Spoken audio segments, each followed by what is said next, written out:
গিলতে সমস্যা আগের থেকে একটু ঠিক আছে, নর্মাল হয়ে আছে। খাবারে কোনো অসুবিধা হচ্ছে না, মানে রুটি বিস্কুট সবই খেতে পাচ্ছে।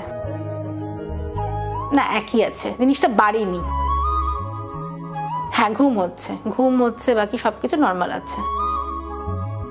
মানে এই পুনর্জন আয়ুর্বেদে আসার পর মানসিকভাবে উনি খুব জোর পেয়েছেন।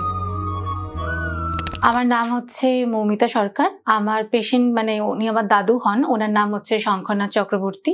আমরা এখান থেকে 3 মাস আগে মেডিসিন নিয়ে গেছি, এখন সেকেন্ড মেডিসিন নিতে আসছি। আর ওনার বয়স হচ্ছে 90+।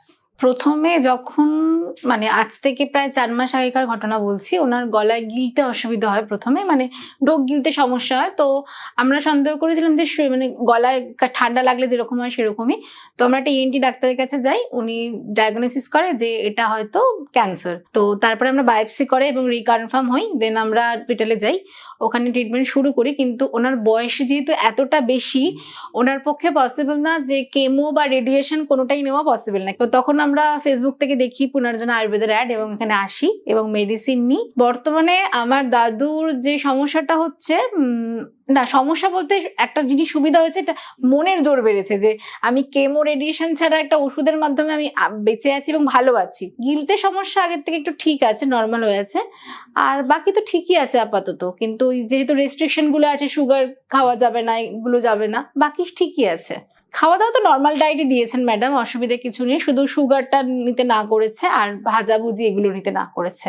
খাবারে কোনো অসুবিধা হচ্ছে না, মানে রুটি বিস্কুট সবই খেতে পাচ্ছে। আগে অসুবিধা একটাই অসুবিধা ছিল, ওনার আর কোনো প্রবলেম নেই, শুধু গিলতে অসুবিধা হচ্ছিল। না, একই আছে, জিনিসটা বাড়েনি।